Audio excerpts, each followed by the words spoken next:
As digital threats grow more complex, businesses are being forced to rethink their security strategy to handle critical scenarios effectively. Today we are taking a closer look at the concept of resilient by design and the role of a zero trust architecture with Marco Pacchiardo, lead security architect at Zscaler. Marco, let me start with a question for you. A Zscaler report shows that 60% of companies expect to experience a cyber attack within the next 12 months. What are the key challenges that emerge from this data? Thank you very much for the question, actually. Yes, there is a point here. Cyber resilience has always been around, actually. Even 10 years ago or 15 years ago, everybody was talking resilience, cyber security and cyber resilience. The problem is exactly what you mentioned, the fact that the perception of cyber resilience has changed. If before was possible to say, okay, if I put a security stack here, I will be protecting my applications, is no longer valid. It's no longer valid due to the fact that just consider, I'm talking to companies that say I have different applications in a 2000 application or something, and part of it is spinned on demand. Some are in Google Cloud, some are in AWS. Some of them, they are inside my on-prem data center or on a IaaS PaaS company. And they can be reached also by employees who are using kind of, managed laptops and or unmanaged laptops, maybe from the tablet, maybe from the mobile phones. And you never know also where the employee sits. It might be inside an on-prem headquarter or a branch, or from home in different time frames, nighttime, for example. And all those things, they are changing actually the perimeter of what you have to protect. What means is the fact that the perception of cyber resilience or cloud resilience is completely changed and completely different, must be taught in a completely different way. Therefore, the perception of cyber resilience is really changing. You pointed actually, you outlined it perfectly. So the fact is, if I don't have a defined perimeter, the perimeter is gone, is no longer valid. What we have always thought, this is my perimeter. The perimeter is completely changed. Now there is only one perimeter that you can think of, which is the user. And the user means the perimeter that I need to protect depends on the user, which means authentication and authorization. That's the basis of what you should think nowadays to say, hey, I need to build resilience. You need to be resilient upon the fact that user will be connected to application in a complete different environment and complete different perimeter. This is one of the main things. Now, if you want to approach it this way, you have to consider how the user connects to the applications. So first of all, you want to understand who these guys are, for authentication and authorization. That's the first part. So who you are, where are you going? Is that a sanctioned application? Is that an application that you're allowed to go to? Or is that prevented because it's considered to be a malware, carrying malware applications? Or it's a URL or a FQDN that you don't need or we don't want you to go to? Therefore, where are you going? And the third is what you're carrying. Is that legal traffic? Are you exfiltrating, not voluntary, obviously, but unknown? You are exfiltrating sensitive company data or something. Therefore, these three principles are the new way or a different way to consider resilience nowadays. So who you are, where are you going, and what do you carry as a kind of a traffic? And this is a main topic. I mean, it's not just, okay, I put some controls, because the mindset needed to consider, okay, am I doing the right things for my resilience, is completely different in line of principles. And this is because everything depends, as said, on the user. So what you're doing is you're bringing, like you do in DevSecOps, or in the kill chain, there is this principle of shift left. The most left, so the most at the beginning of a process, you protect things or you apply security, the better is, because it's the most far from the application. So the effects will be blocked much before. The same things nowadays happens for the concept of resilience, which means think of the fact that there is no actual connection between a user and an application if you switch left, because the first thing that you do in a zero trust fashion, in a zero trust environment, is authorization and authentication. After you have authorized a user, which means I know who you are, I know you are allowed to go there, and I am providing you the right set of security policies needed to access this application.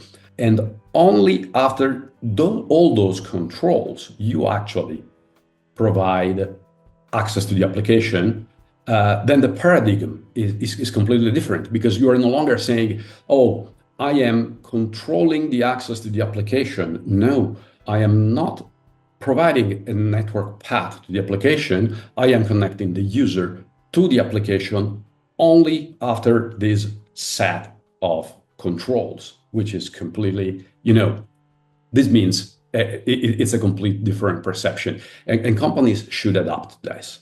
Naturally, when you're embracing zero trust, most of the things can be provided in cloud, because what you do then is, if your environment is moving to the cloud, you need a cloud environment to protect your applications. Therefore, you need to be cloud ready. You need to think resilience already in the cloud. And so being cloud native, as Zscaler is, for example, is a huge advantage. It's not a legacy application which adapted to this new principle. It's built on purpose for protecting the new need of cyber resilience and in cloud. And in fact, if you also think about the new strategies, if you like, or the new frameworks, the GRC team is needs to think completely differently as well, because of the new frameworks. Just consider, NIST came out with the Cybersecurity Framework version 2, where they felt the need of adding the governance part of the framework. Before, the governance was not there. Now in the version 1.0, now it's there. But there are also other things coming out. NIS2 and DORA, which for Europe is a matter of fact, they needed to be followed and correctly implemented. They openly talk about resilience. And just think of the fact zero trust is deeply connected to this new principle of how do I rethink my resilience. NIS2 never talks about VPN. NIS2 talks about zero trust, and it's easy. You find it if you download the NIS2 PDF regulation. You will easily find the fact that they are no longer talking VPN. They're talking zero trust, and the reason for zero trust is exactly this one. You need to talk as I need to protect my perimeter, and my perimeter now is the user. And the only way to correctly connect the user to the application is by implementing a zero trust resilient strategy. This is the big difference. Now, as you see, for example, I was talking about the cybersecurity framework, and this is an extract of it. It's divided into these 5 categories of identify, protect, and then respond and recover. Where respond and recover, it's the real implementation of the cyber resilience part of it, which leads also to implementing the given or the needed NIS2 and DORA controls. The first step here then is, okay, if I need to implement zero trust, and zero trust is provided or must be provided by a cloud native ready cyber resilient zero trust company, there are 2 main factors that you have to take in account. So I need my user to connect to the cloud, to the zero trust cloud, which will implement the zero trust principle for protecting myself and connecting the user to the applications, not through a network path really. or the network packet is not given unless you have the rights to actually be connected to a certain application. But there are two elements. You need to be sure, or you need to consider how the resilience of connecting to the cloud is made.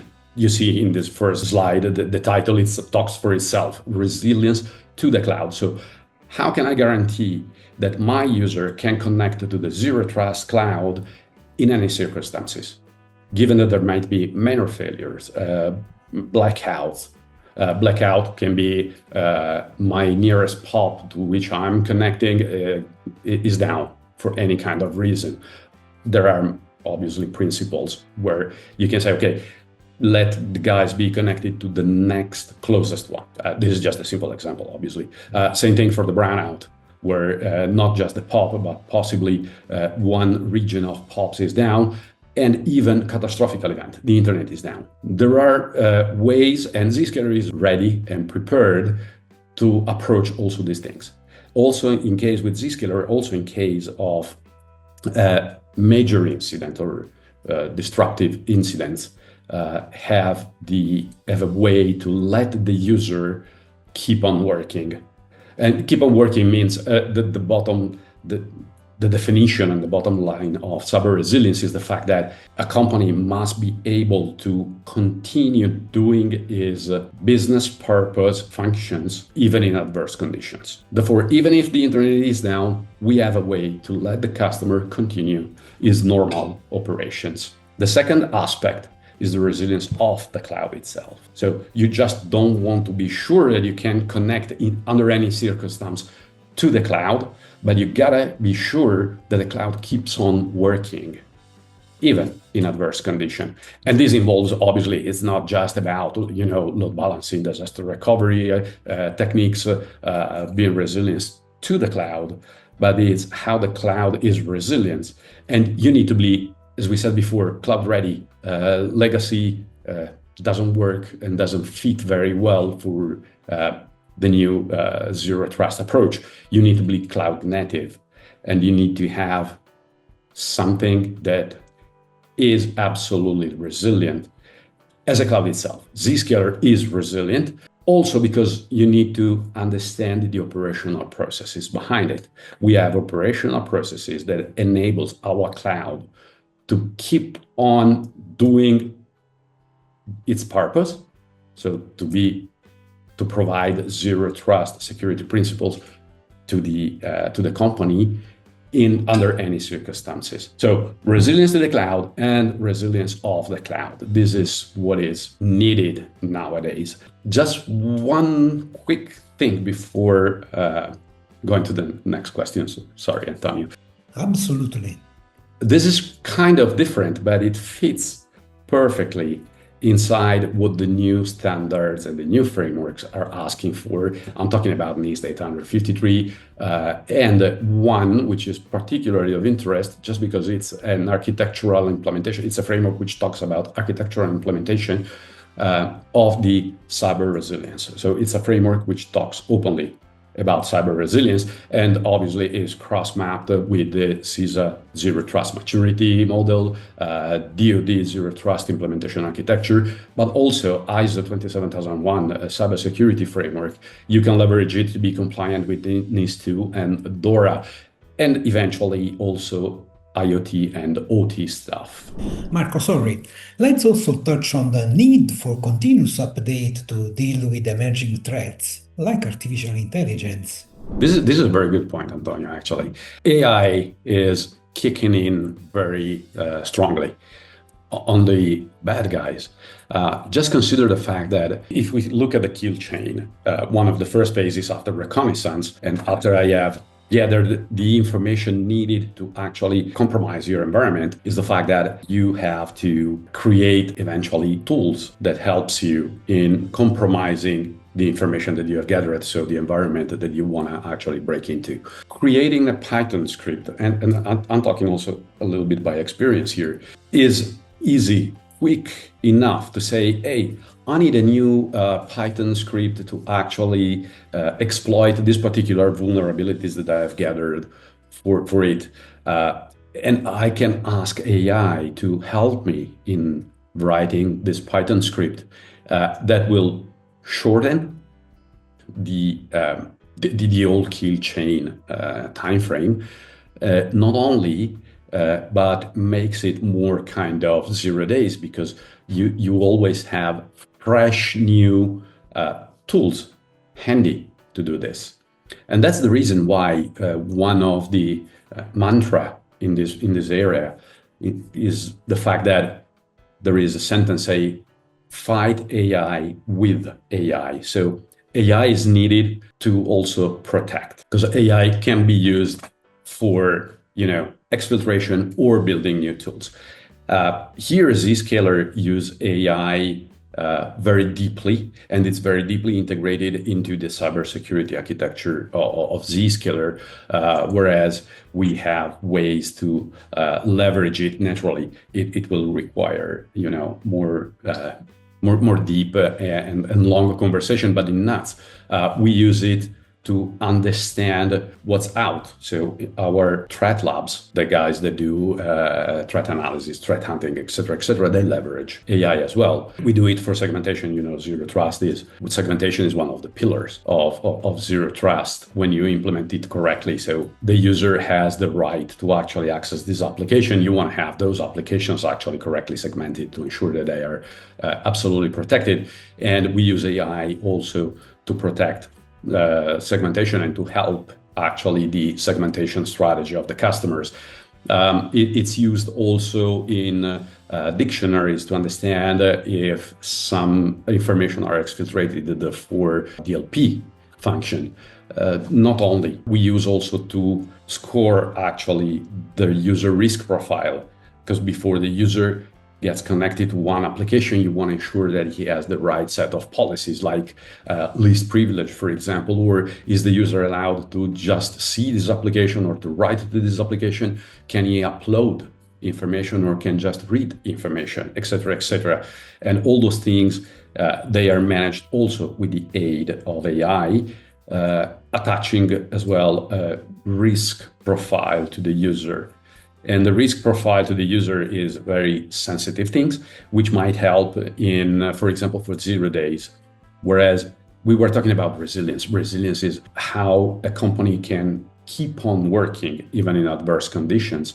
And cloud browser isolation is one of the technologies that enables this in case you have some 0 days.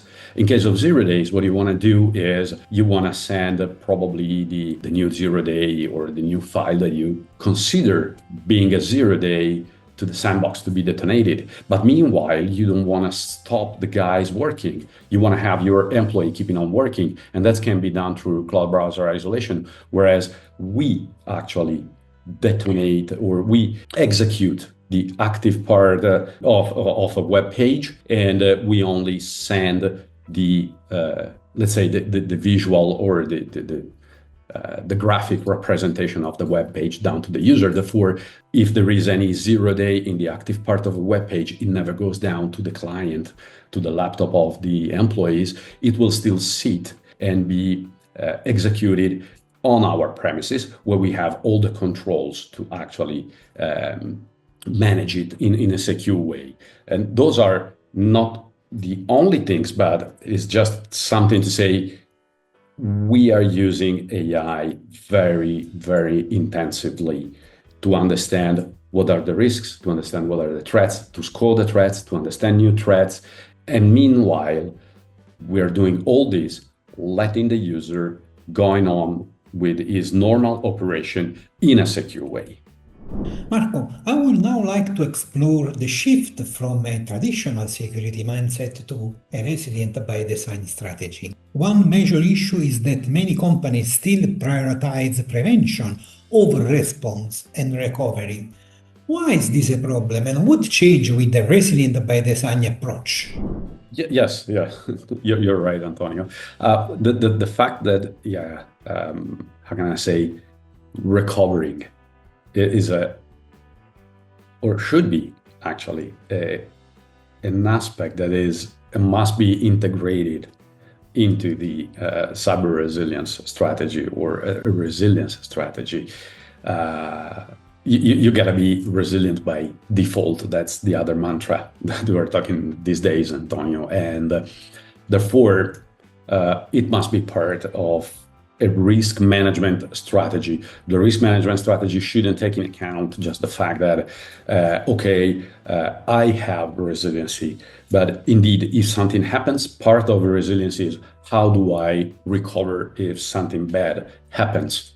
If you think about a risk management process, in fact, as you can see from this slide, a risk at a very high level, obviously, but you can employ any kind of risk analysis or risk calculation you want. That can be the risk management framework, it can be the FAIR one, it can be the Octave, but at a very high level, a risk is still a probability per an impact. The probability is still a vulnerability per a threat. And the threat should be evaluated in the matter of what are the capabilities, the opportunities, and the intent of the bad guys to actually threaten my company in this example that we're doing. Therefore, if you see in this other slide, it actually very well applies also to normally the company functions. 99 probably of the companies which I talk to, they are structured in terms of functioning this way. When we're talking about understand the capability, the opportunity, the intent of the bad guys, we're at the bottom level here. We're talking about doing SOC activity, incident response, forensics, threat hunting, whatever activity is conducted into a SOC. Every company then, when it comes to vulnerability per threat, every company has a vulnerability management program in place. I have never seen a company who doesn't have any Tenable, Rapid7, Qualys, whatever, to understand this, what are the CVEs, what are the vulnerabilities underlying their environment. The difference is due to the cloud environment, they're not always on site.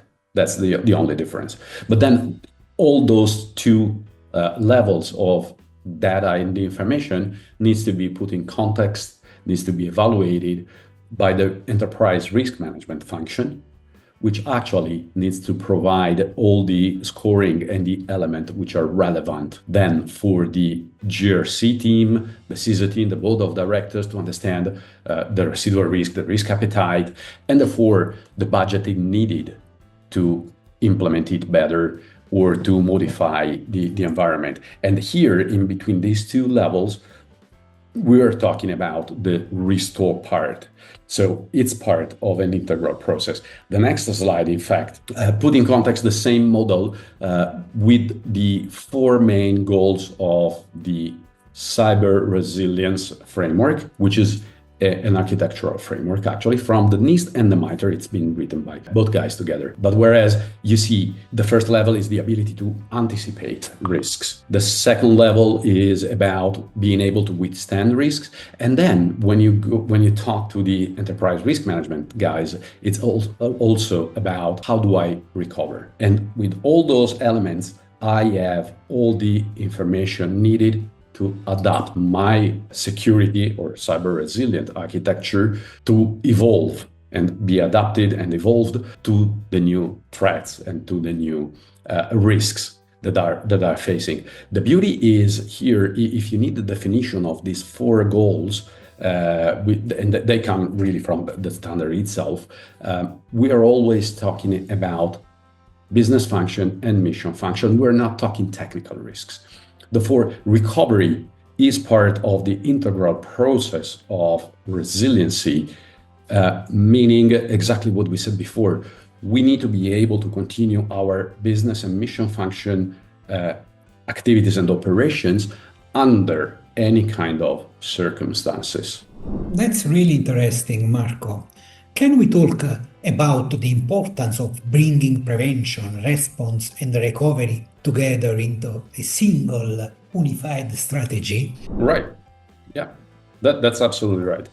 So as we saw before, if we think about the cyber resilience in terms of a framework, which doesn't mean that it needs to be absolutely implemented, it's just a very good guidance in lines of principle on how you should plan it.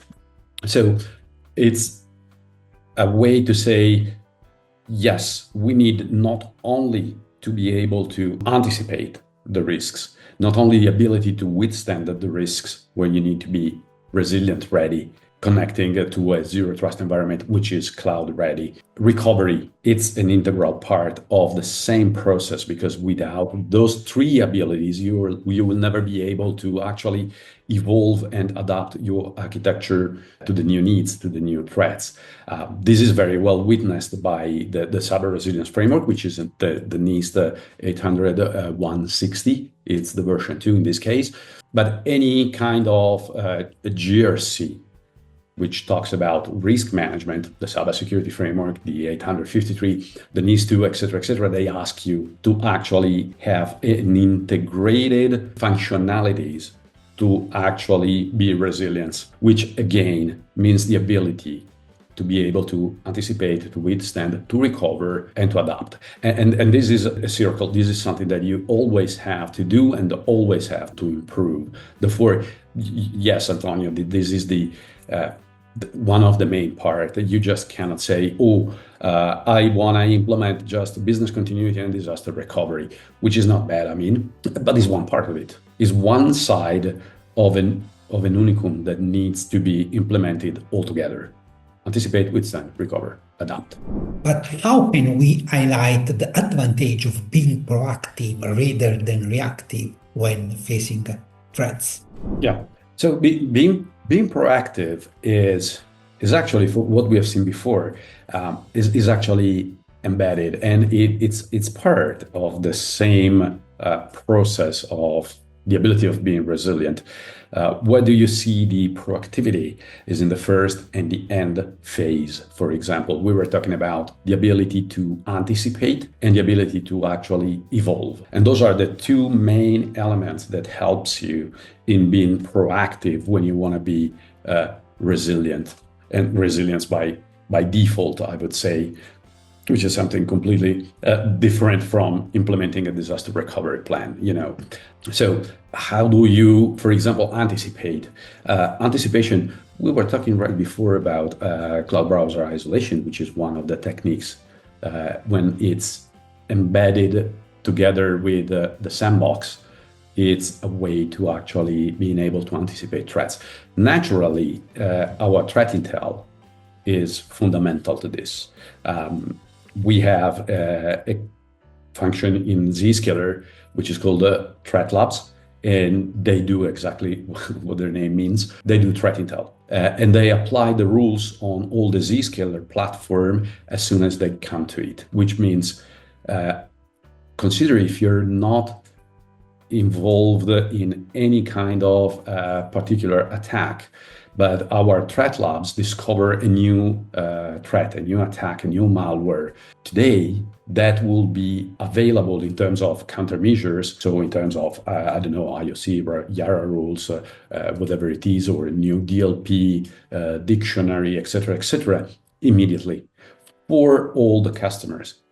Therefore, even if you're not hit by a particular attack, you will be proactively protected by this. And this in line of principle, Zscaler is obviously ready because it's cloud native, it's resilience by default, it's been built for implementing zero trust. Therefore, we do it, and you got the effect of it. Even if you're not hit by a particular attack, you will be automatically protected.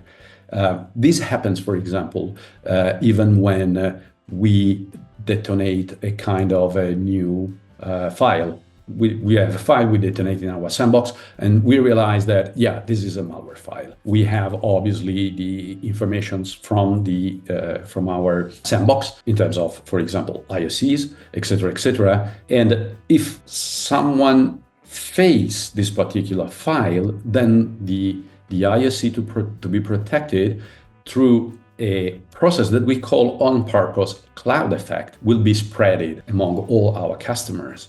Therefore, you have never been hit by something that you have not yet faced. This is a very good way to be proactive in terms of, the ability to anticipate. And this is something that should be taken in consideration carefully.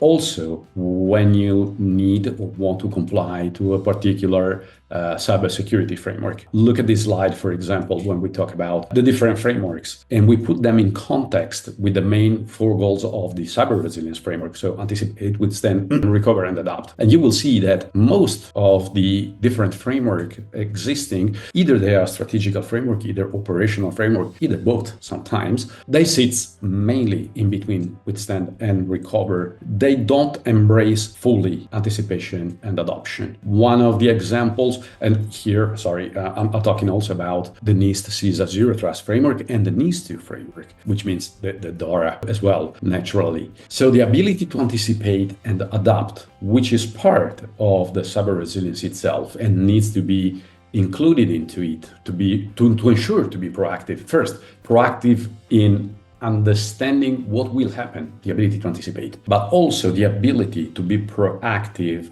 in putting in place the right controls to protect for what's next, what will be the next threat or attack that I will face, which is the adoption or the evolution phase. Those are not considered 100%. They are partially being considered by other frameworks. In Zscaler, we have all the building blocks. I was putting the example of the sandbox, but with our threat labs and with our cloud environment, we have all the ability not only to anticipate, but we are also evolving in terms of controls our cloud on a daily basis. The amount of ISCs or mitigations that we put on our cloud exceed 10,000 per day, probably. So it's very wide, it's very complete, it's very comprehensive. So we are able to actually cover also anticipation and adoption phase. As a last, not just threat labs, obviously, but we have a service which is called Breach Predictor, which actually is able to give you a perspective of what's next. It's a kind of a SOAR, but the main goal of the Breach Predictor is exactly to be able to predict a breach. Therefore, with the elements that I have now, as I have seen this malware coming in or this threat coming in, accordingly to the MITRE mapping, you will face the next tactics in the MITRE framework in a short future. And so with this ability, we're able to say, as you are now facing, for example, a new downloader, in the next future, probably the downloader will be leveraged by a C2 command and control to exfiltrate files. So we are able to understand before what's next with Breach Predictor. Deception, the same meaning. We can put lures, we can put decoys almost at any level of an IT architectural environment to actually understand what is trying to be exploited. Naturally, they are decoys, so they are fake, but they mimic a complete real environment if correctly configured and when correctly configured with our help, obviously.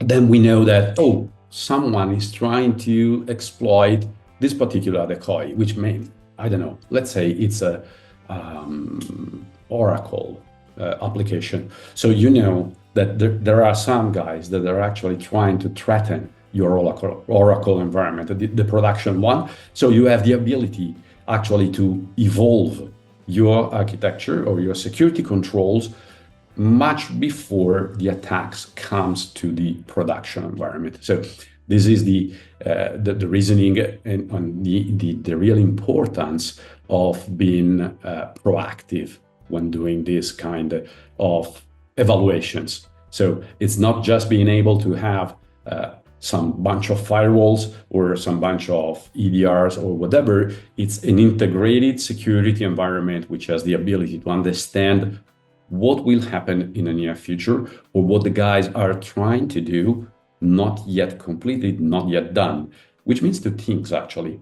The ability to evolve your architecture before something happens, but also the ability to actually have a resilience framework which embrace the proactivity and the fact that you will be protected actually by something that still needs to happen or still is to happen. Marco, I would now like to touch on a key topic, the role of zero trust architecture in cyber resilience.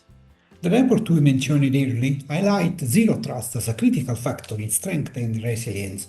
Can you explain how this architecture helps organizations better protect themselves? Yes, this is particularly key.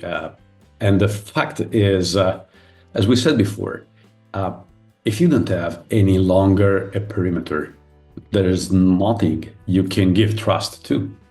So being the perimeter completely different, or if you like, screwed up, it's the same thing, then you have to actually scrutinize everything and evaluate everything. So implicit trust can't be there.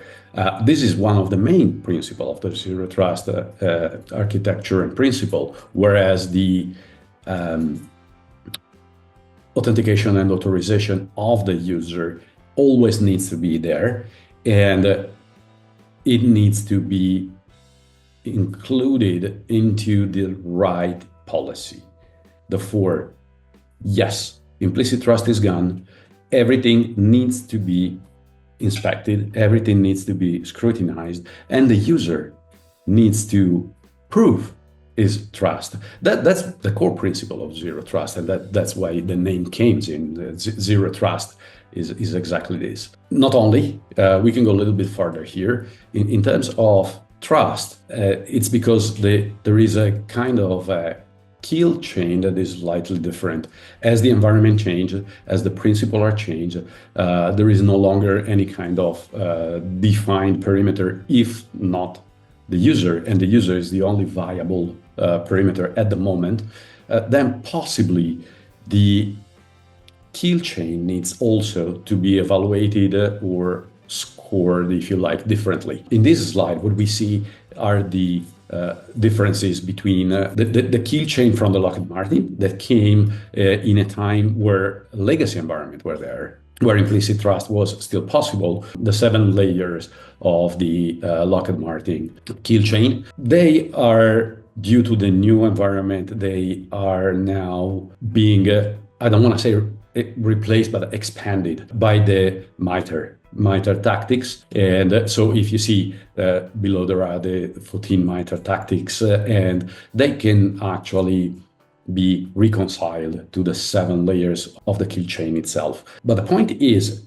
to be effective and ready and quick, other than eliminating the implicit trust of the user, you need to be quick in understanding what's happening. So we developed a kind of a different kill chain, which is, I would say, it's a cloud native. So it's something dedicated to zero trust to face new kind of attacks happening nowadays in the cloud environment, which is just based on the 4 main levels. In fact, if you put in context the 7 layers of the 7 steps of the kill chain from Lockheed Martin and this 14 tactics of the MITRE, you can understand that when you do reconnaissance and weaponization, actually the operation that you're doing is understanding and eventually exploiting the attack surface. So one phase for different tactics or different steps in the kill chain. When you're doing delivery and exploitation, you're actually compromising the environment. That's what you want to do. And you compromise probably not directly on the crown jewels, but on side machines that you're not particularly interested in. Therefore, what you want to do next is a lateral movement to actually jump on the crown jewels to be able to then do exfiltration, destruction of data, etc., any kind of operation, which leads also, as Maita said, to an impact. But with those 4 steps, you're actually evaluating what's happening, and these need to be applied widely due to the fact that implicit trust is gone, is not longer there. So anything needs to be scrutinized, anything needs to be logged, anything needs to be audited accordingly to this kill chain, because we need to be quick with the new environments. Our Zero Trust Exchange platform actually has all the mechanisms to actually protect from any of these phases of attacks. As you see in these slides, if you think about the four phases, we are highlighting the different mechanisms that we have in any or for any of the kill chain phases, which again, they can be reconciled back to the MITRE tactics, they can be reconciled back to the actually Lockheed Martin kill chains. It's just more cloud ready, it's more evolved, talking back about the cyber resilience goals, and it's back to the agility to be able to actually quickly adapt and evolve the architecture to the new threats. Therefore, 4 stages are enough. 4 stages are what's needed to actually analyze, scrutinize, and protect everything, considering that, implicit trust is actually completely gone. And when we say implicit trust, is not just the user connected to the application, but also the application itself that could deliver malware, could deliver everything, could deliver any kind of downloader, can be part of a C2, etc., etc. Therefore, everything, really everything, which is part of a cyber architecture needs to be analyzed. Therefore, no implicit trust is given just because it's the way we work today. It's no longer possible to actually identify something that, oh, this is trusted by default. No, there's nothing trusted by default nowadays. Therefore, implicit trust is gone, and you need to be proactive in how you manage the new threats and the new protections, architectures, and levels. Marco, I would now like to discuss the role of leadership. Many organizations seem aware of the importance of resilience, yet the data shows that only 39% of business leaders see it as a strategic priority. Why is there such a gap, and how can it be addressed? Involvement of the top management is actually really key. You have to consider, as we were seeing before, cyber resilience is being thought as a overall process or overall architecture and process that actually starts from the SOC and ends up at the board of directors. Therefore, top management can't be excluded or involved partially in a cyber resilience program. And this is because, they're part of the GRC team. They are the guys who actually needs to do the governance, the risk, and the compliance part. And in terms of governance, naturally, we have this framework helping where the evolution part or the adoption part is actually addressed or should be addressed by the top management guys, as well as risk is part of the process, but also compliance. Top management can't be excluded just because they need to do, there are a couple of things, and they are regarding the frameworks. We are talking about compliance part. So most of the frameworks, they require top management involvement.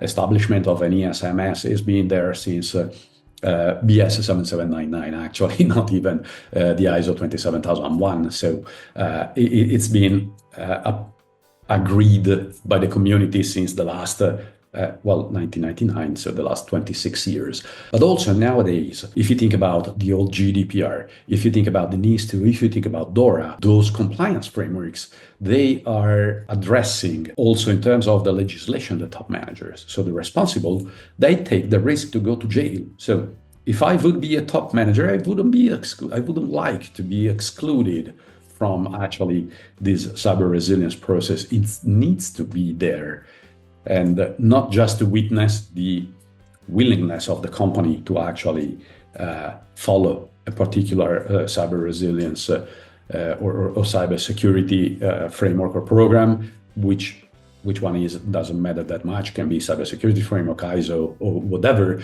but it's because they will directly be addressed in terms of who is responsible and who needs to go who needs to go to jail. Absolutely. So this is the main point, Antonio.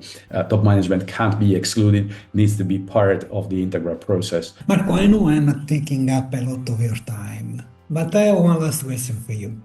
What should companies be doing right now to strengthen their resilience? In other words, If we had to identify 3 concrete action organizations can take immediately to improve their cyber resilience, what would they be? 3 main actions to actually that should be priority 1, let's say. Is that's the question, right, Antonio? So in this case, the first thing to do is to actually sounds weird, but it's about simplifying the architecture. If you can leverage a cloud-native Zero Trust Exchange, so a Zero Trust platform, which is actually helping you, it's a nonsense to go ahead with pieces taken from other environments, which are probably too old to be able to actually protect you facing the new cloud environment and the new threat landscape.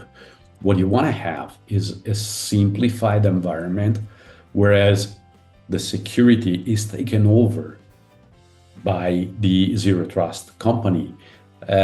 And also the mechanisms and the processes and the procedures are taken over and enforced by a cloud native Zero Trust company who can actually do it quickly, proficiently, and pervasively. If you remember, we were talking about, for example, how to manage resilience, the resilience to the cloud, but the resilience of the cloud, and simplifying the architecture. So embracing a Zero Trust company who is able to actually protect you as a wall, leaving out or removing the legacy applications and the legacy security stack is actually part of this process.